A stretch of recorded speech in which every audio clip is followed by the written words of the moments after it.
Hello my dear students, today I am going to start your third chapter of your fifth class.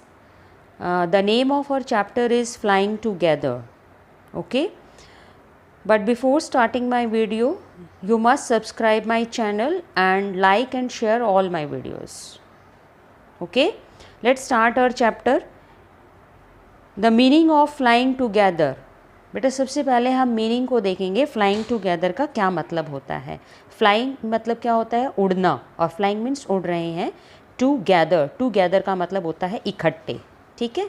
और इधर एक yellow box में भी दिया हुआ है आपको एडवेंचर एंड विजडम। बेटा एडवेंचर मीन्स क्या होता है, बहुत प्रॉब्लमेटिक सिचुएशन होना, कहने का मतलब बहुत संकट से भरी हुई कोई घटना होना, ठीक है। और उसके बाद है फिर विजडम का मतलब होता है आपकी बुद्धिमानी, कि आप अपनी बुद्धिमानी से कैसे किसी संकट से भरी हुई परिस्थिति से बाहर कैसे निकलते हैं। इसका एक बहुत अच्छा एग्जाम्पल आपको यहाँ दिया गया है इस चैप्टर में, इस स्टोरी में, ठीक है। तो उसको हम फाइंड आउट करेंगे, लेकिन उससे पहले यहाँ कुछ क्वेश्चंस आपको दिए हुए हैं, ठीक है। तो इन क्वेश्चंस का प्रॉपरली जो मीनिंग जो है वो यहाँ ये बनता है कि आप अपने पेरेंट्स का, अपने माता पिता, अपने दादा दादी, अपने टीचर्स का कहना अच्छे से मानते हैं। अगर मतलब कि ओबे यहाँ पर ज़्यादा, हर एक क्वेश्चन में आपको ओबे करने के लिए ही बोला गया। ओबे का मतलब होता है बेटे किसी की आज्ञा मानना, ठीक है। तो क्या आप अपने बड़ों का कहना मानते हैं, ठीक है। और अगर नहीं मानते हैं तो आपको कैसा लगता है, ठीक है। और आप अपने ग्रैंड पेरेंट्स के साथ समय कैसे बिताते हो, ये चीज़ें यहाँ पर पूछी गई हैं। मेनली कहने का इन क्वेश्चंस का जो उद्देश्य जो है वो यही है कि आप अपने से बड़ों का कहना कितना मानते हो, ठीक है। क्योंकि यहाँ स्टोरी के अंदर जो आपको एक वंडरफुल स्टोरी दिखाई दे रही है, इसके अंदर यही पूछा गया, यही दिखाया गया है कि अगर हमने किसी बड़े की बात मानी होती तो आज हमारे सामने ये विकट से भरी हुई, समस्या से भरी हुई स्थिति ना आती, ठीक है। So let's start our story. Deep in a forest stood a very tall tree. देखिए, बहुत गहरे जंगल में, डीप का मतलब बहुत अंदर जाकर, ठीक है, जंगल के अंदर जाकर एक बहुत ऊंचा पेड़ जो है वो खड़ा हुआ था। Tall means very long. अब its leafy branches spread out like strong arms. Leafy का मतलब पत्तेदार, ठीक है। ब्रांचेस मतलब शाखाएं। तो इसकी जो पत्तों से भरी हुई बड़ी बड़ी शाखाएं जो हैं वो स्प्रेड आउट का मतलब फैली हुई थी, लाइक स्ट्रॉन्ग आर्म्स, ठीक है। जैसे मजबूत आपकी आर्म्स होती हैं, बाजू होती हैं, वैसे ही ये शाखाएं जो हैं चारों तरफ पेड़ों पत्तों से भरी हुई चारों तरफ फैली हुई हैं, ठीक है। बहुत स्ट्रॉन्ग है ये, बहुत मजबूत हैं ये। Next line, this tree was the home of a flock of wild geese. अब देखिए, ये ट्री जो था ये किसी का घर था। ये किसका था? Of a flock of wild geese, ठीक है।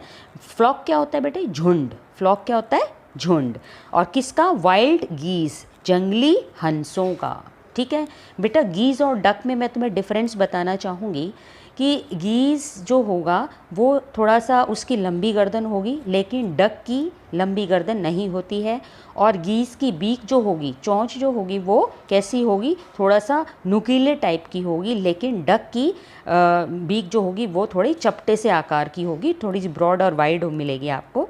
और दूसरा, डक का शेप जो होता है वो थोड़ा सा छोटा होता है, और जो गीस का शेप जो होता है, उसका बॉडी का जो आकार होता है वो थोड़ा सा बड़ा होता है। और इसके जो पैर जो होते हैं, फीट जो होते हैं, वो बड़े होते हैं, और डक के हैं वो बड़े नहीं होते हैं, ठीक है। तो ये ऐसे आप डिफ्रेंशिएट कर सकते हो डक और गीस के अंदर, ठीक है। तो अब ये गीस वर्ड जो है ये प्लूरल है, किसका है? गूज का, GOOSE। गूज मीन्स एक हंस, और इधर जो है ये गीज, इसका प्लूरल बन गया आपका, तो प्लूरल बनेगा GEESE, गीज, ठीक है। तो अब आपको समझ में आ गया गीज का मतलब। अब देखिए, दे फेल्ट सेफ देयर। और वो सारे के सारे वाइल्ड गीज जो हैं उस पेड़ के ऊपर अपने आप को बहुत सुरक्षित महसूस करते थे। सेफ का मतलब सुरक्षित, ठीक है। One of the geese was wise, a wise old bird. अब देखिए, इन्हीं हंसों में से एक बहुत ही बुद्धिमान, वाइज का मतलब होता है बुद्धिमान, ओल्ड बर्ड, उनमें से एक बहुत बूढ़ा बर्ड था, गीज़ था, वो बहुत ही बुद्धिमान था। ठीक है ना बेटे। अब जैसे जो आपसे बड़ा होगा वो आपने देखा होगा हमेशा आपसे ज़्यादा समझदार होता है, तो अब वो सबसे बूढ़ा है, सबसे बड़ा है वो बर्ड, तो वो बिल्कुल समझदार होगा। ठीक है। तो ही noticed a small creeper at the front of the tree. तो उसने क्या नोटिस किया? उस नोटिस का मतलब होता है बेटे जांच लेना, परख लेना। ठीक है, ध्यान देना किसी बात के ऊपर। उसने एक छोटी सी लता पर, क्रीपर क्या होती है बेटे? छोटी सी लता, आपको पिक्चर में दिखाई दे रही होगी। ये देखिए, ये छोटी सी आपको कुछ एक छोटा सा जो है ना क्रीपर दिखाई दे रहा है, इसको लता बोलते हैं। ठीक है, जिसके थोड़े से पत्तियाँ होती हैं और एक छोटी सी टहनी होती है, और धीरे धीरे ये पेड़ के ऊपर बढ़ते हुए यहाँ तक पहुँच जाती है। ठीक है, इसको हम क्या बोलते हैं? क्रीपर बोलते हैं। जो किसी दूसरे पेड़ का सहारा लेकर जब दूसरा एक प्लांट बनता है तो उसको हम लता क्रीपर बोलते हैं। ठीक है। तो at the front of the tree, front का मतलब बिल्कुल के सामने, कि आपको उसने क्या नोटिस किया, क्या ध्यान दिया कि इस पेड़ के ऊपर एक अभी छोटी सी लता जो है वो दिखाई दे रही है। He spoke to the other birds about it. उसने इस लता के बारे में, क्रीपर के बारे में दूसरे पक्षियों से बात करी। क्या बात करी? Do you see that creeper? क्या तुमने उस क्रीपर को देखा? दैट का मतलब अभी दूर है ना वो, तो क्या तुमने लता को देखा, क्रीपर को देखा? ही सेड टू देम, उसने उनसे कहा, लेट्स डिस्ट्रॉय इट, चलो आओ। लेट्स अस का कब यूज़ करते हैं? जब हम किसी को ऑफ़र करते हैं कि आओ हम ये करें, आओ हम वो करें। कहने का मतलब let's go for play, let's go to play. ठीक है, मतलब कि लेट्स प्ले सम गेम्स, कुछ इस तरीके के सेंटेंस जब किसी को हम ऑफ़र करते हैं, ठीक है ना, तो ऑफ़र करने के लिए हम हमेशा लेट का यूज़ करते हैं। ठीक है, तो इसने क्या बोला? आओ चलो हम इसको नष्ट करते हैं। डिस्ट्रॉय का मतलब होता है नष्ट करना। किसको? अब ये इट कौन है यहाँ पर? It is your creeper. ठीक है, ये आपकी लता यहाँ पर बताई गई है, तो इसको हम नष्ट करें, वो सबको ऑफ़र करता है। Why must we destroy it, कि हम इसको क्यों डिस्ट्रॉय करें? Asked the geese in surprise.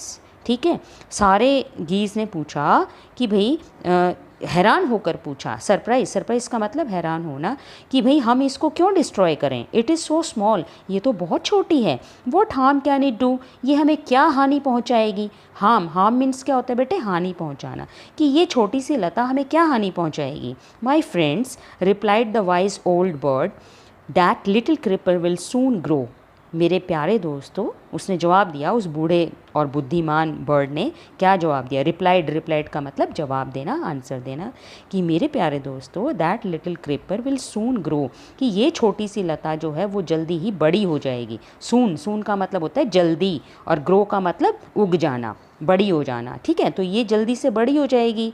As it creeps up this tree, और जैसे ही ये बढ़ेगी, ऊपर की तरफ जाएगी, एज का मतलब जैसे ही ये लता क्रीप करेगी, क्रीप का मतलब ऐसे रेंगती हुई ऊपर जाएगी, तो it will become thick and strong, ये बहुत मोटी हो जाएगी। थिक का मतलब क्या होता है? मोटी, और मोटा होना, और स्ट्रॉन्ग का मतलब मजबूत होना। ठीक है, तो ये बहुत मजबूत हो जाएगी, बहुत मोटी हो जाएगी। ठीक है, तो फिर अब आगे क्या करते हैं? Let's see. What of that, asked the geese. फिर गीज़ ने पूछा, तो क्या हो गया, बड़ी हो गई तो? What harm can a creeper do us, नहीं, हम इस बात को नहीं मान सकते, ये हमें क्या हानि पहुंचाएगी? ठीक है, व्हाट हार्म, क्या नुकसान हमारा ये कर सकती है ये क्रीपर, हम इस बात को नहीं मानते। Don't you see, replied the wise bird ने, बुद्धिमान बर्ड ने फिर दोबारा से कहा, डोंट यू सी, क्या तुम्हें दिखाई नहीं देता? With the help of that creeper, क्या? With the help of that creeper, अरे इस लता की मदद से, it will be possible for someone to climb this tree, कि कोई भी इस लता का सहारा लेकर जो है इस पेड़ पर चढ़ सकता है। अ Hunter can come up and kill us all, एक दिन एक हंटर आएगा, शिकारी आएगा, और वो ऊपर चढ़ जाएगा और हम सबको मार डालेगा। ऐसा ही होगा, देखना तुम।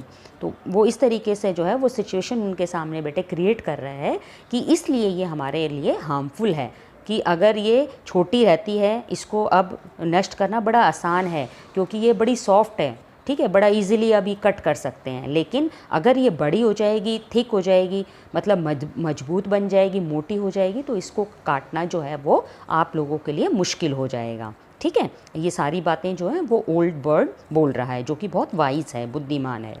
सो well there is no hurry they replied, और सब ने क्या जवाब दिया, दूसरे हंसों ने, नहीं नहीं इतनी जल्दी करने की कोई ज़रूरत नहीं है, ठीक है ना। देयर इज़ नो हरी, हरी का मतलब जल्दी, कि कोई जल्दी की ज़रूरत नहीं है।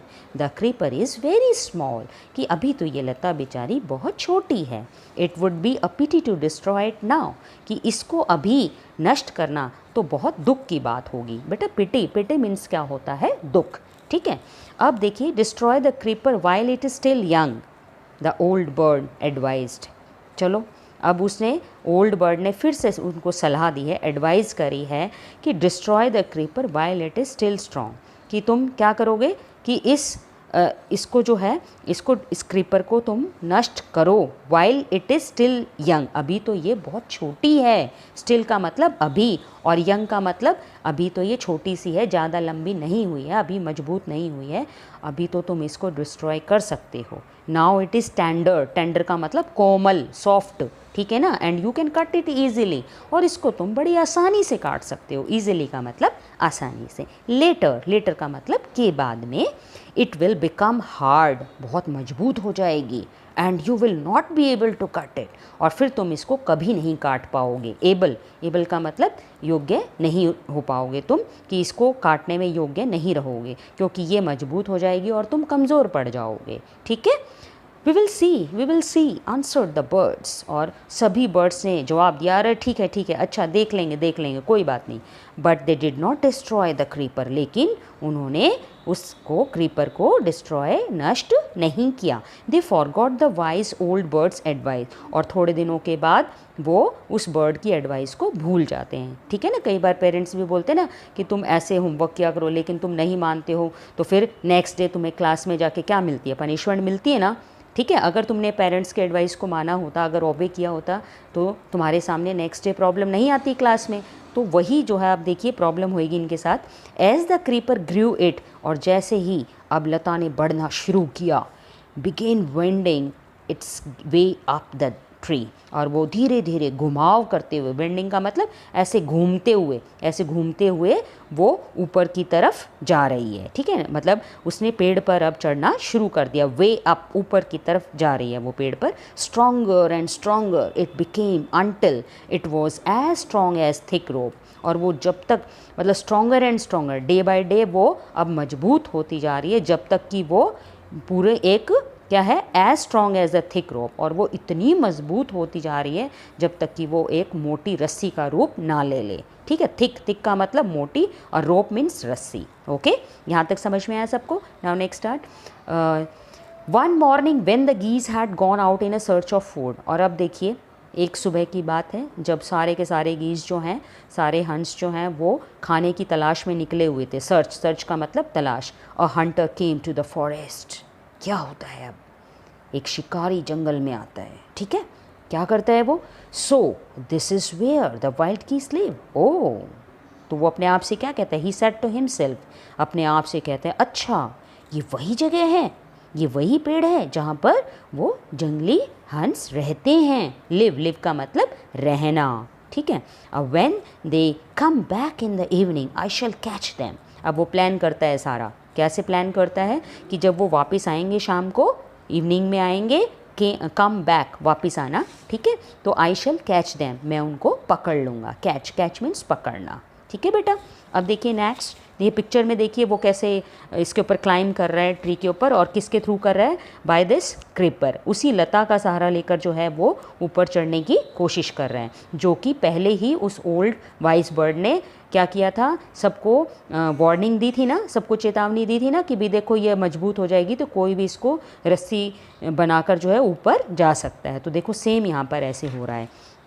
अब देखिए, द हंटर क्लाइम्ड अप, ऊपर चढ़ जाता है वो शिकारी ट्री के ऊपर, with the help of that creeper, ठीक है, उसी क्रीपर की मदद से जो है वो ऊपर चढ़ रहा था।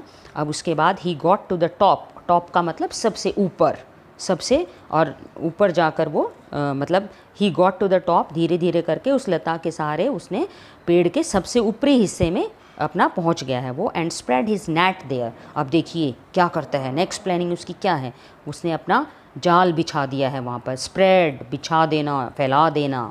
Then he climbed down and went away, और उसके बाद जाल बिछाकर वो नीचे आ जाता है, डाउन का मतलब नीचे, एंड वेंट अवे चला जाता है कहीं। अब इन द इवनिंग, इवनिंग में देखिए क्या होता है, द गीज रिटर्न होम, अब गीज तो अपने घर वापस आएंगे क्योंकि हम भी तो अपने घर वापस जाते हैं ना, तो रिटर्न, रिटर्न का मतलब वापस। दे did not notice the net, और उन्होंने जाल को नोटिस ही नहीं किया, ध्यान ही नहीं दिया कि भाई तुम्हारे घर में भी कुछ फैला हुआ है या कुछ लगा हुआ है। As they flew in to the tree, और वो जैसे ही पेड़ के लिए उड़े, ऊपर की तरफ उड़े, दे वर ट्रैप्ड, सारे के सारे फंस गए। ट्रैप, ट्रैप्ड का मतलब उलझ जाना।